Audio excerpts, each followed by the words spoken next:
Do you know the hidden meaning behind this scene? What about this one? Well, after researching for weeks, I found 25 of the craziest Easter eggs, secret facts, and differences between the Solo Leveling anime and manhwa that you probably didn't know about. Starting off with this manhwa scene that has been changed in the anime. If you skip to chapter 18 of the Solo Leveling manhwa, you will notice a nurse who happens to be wearing a green uniform, which seems fine at first. However, if you watch the same exact scene in the anime, you will notice she is wearing a white uniform instead. I'm not sure why the animators decided to make the change, but it is still a very cool detail that most fans probably missed. While that was a minor change, this next change is even bigger. If you fast forward to the scene in the anime where Kim Sang-shik opens the doors to the dungeon, you will notice a huge difference from the manhwa.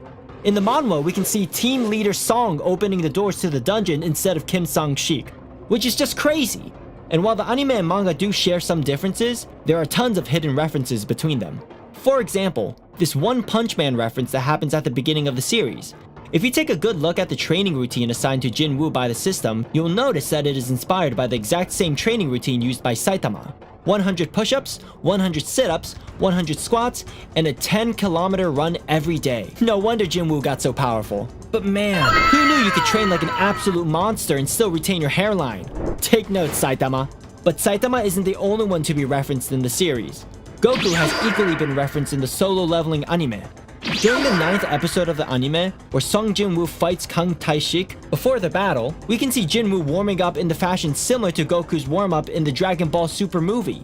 Which is just crazy. But something even crazier is the fact that the episode aired on the same day that the creator of Dragon Ball, Akira Toriyama, passed away.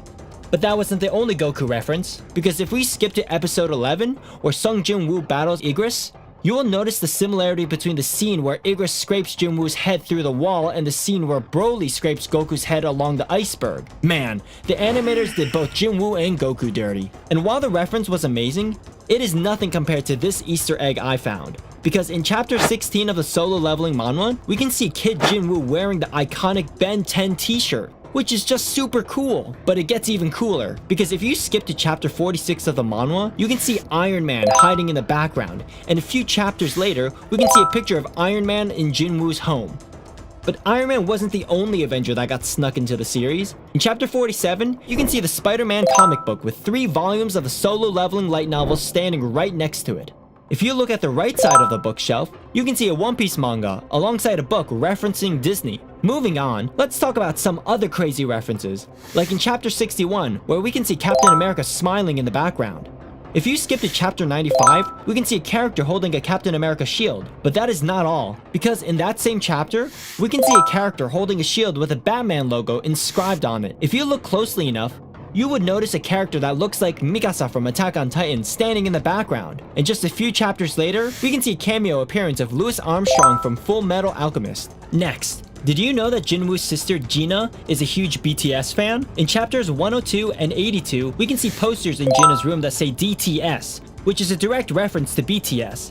But that's not all, because 10 chapters later, you will see a poster of the famous 2019 movie, Parasite, hidden in the background. While I was watching the Solo Leveling anime, I noticed something about the ending theme song. It sounded awfully familiar. So I did a little research and found out that the song was composed by TK from Ring Toshida Shigure, the guy responsible for the creation of the iconic opening song, Unravel, from Tokyo Ghoul. And while that is really fascinating, why don't we talk about this creepy movie reference that was shown in the ending theme song of the Solo Leveling anime? In this scene, we can see weak Jinwoo sitting in a creepy room, and as the song progresses, you can see various parts of the building. This building is actually inspired by the 2014 horror video game, Five Nights at Freddy's. Another secret was hidden in the ending theme song. If you look closely at the CCTV footage, you will notice a bunch of random numbers. At first, these numbers might not seem like much, but they actually have secret meanings behind them as they reference several pivotal moments in the manhwa. For example, the first number, 176, references chapter 176 of the manhwa where Jinwoo takes down the final villain. The next number, 113, references chapter 113 where Cha-He fights Igris. The remaining numbers, 45, 8, 9, and 17, all reference various chapters showcasing Jinwoo's growth rate throughout the series. Did you know that some Solo Leveling characters are inspired by various iconic animes and even video games? For example, Choi Jong-in is obviously inspired by Aizen from Bleach, Both the Demon King Baron and the Architect are inspired by the Nameless King and Dark Lurker from the famous video game Dark Souls. And while we're on the topic of video games, if you skip to chapter 68 of the Manhwa, you will see a character that looks and dresses just like Ryu Hayabusa from the Ninja Gaiden video game. Man, Solo Leveling references are on a whole new level. However, some references are hidden in characters' names, like Beru, whose name is inspired by a writer called Bernard Welber, who's responsible for writing a book titled Empire of the Ants. But that's not all, because when you read through the Juju Island arc, you will notice that it is inspired by the Chimera Hunter arc from the Hunter x Hunter series, which is just insane, but not as insane as the initial drawings of some of Sung Jin-woo's Shadow Soldiers. If we go way back to chapter 0 of the Solo Leveling Manhwa, you will notice these three characters. The first character is Tusk, the second character is Igris, and the third one is Iron. Good thing we got better character designs. Next, we have to talk about the time when the artist of the Solo Leveling Manhwa made a huge mistake. But before we go into the huge mistake, if you're having a great time so far and want to be entered into our video shoutout giveaway, simply subscribe, then comment, "I subbed," and you will be entered. This shoutout giveaway goes to Bradley Ritveld 4966. Thanks for being a part of the family. Let's get back to the huge mistake. You see, in chapter 91 of the Manhwa, Jin-woo and some powerful hunters are all performing harsh training activities for their upcoming battle. While this is going on, we can see civilians walking freely in the background, which doesn't make any sense since the hunters could literally kill them with a single strike. Hopefully, the animators don't make the same mistake. Speaking of the animators, did you know that they're not huge fans of Coca-Cola? In the Manhwa, you'll see Jin-ah drinking a can of Coca-Cola. However, in the anime, she is shown drinking a different beverage.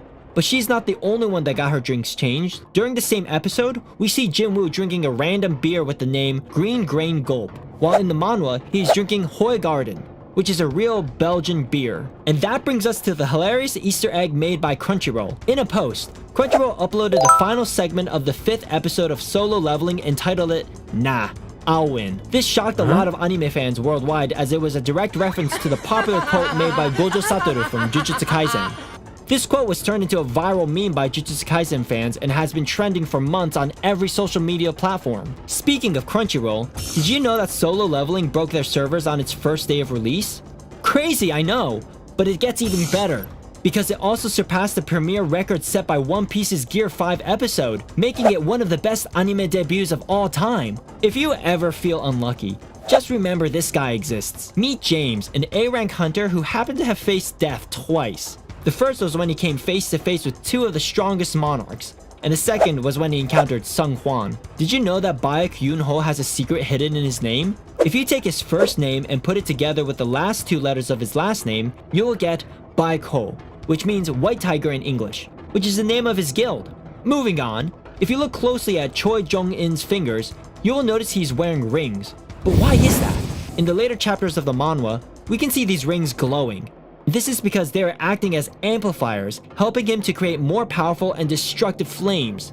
And for the final Easter egg of the video, let's rewind a bit and go to the Double Dungeon incident. Did you know that the altar is actually inspired by a real-life altar used by the Aztecs to perform human sacrifice? However, that's not the only secret hidden in the Double Dungeon, because if you look closely at the commandments, you'll notice they are written in Hebrew, which is a pure reference to Moses and the 10 Commandments. Now those are some crazy Easter eggs. If you want to see something even crazier, then check out this video where we compare Sung Jin-woo to some of the strongest anime characters in history. Go on, click it!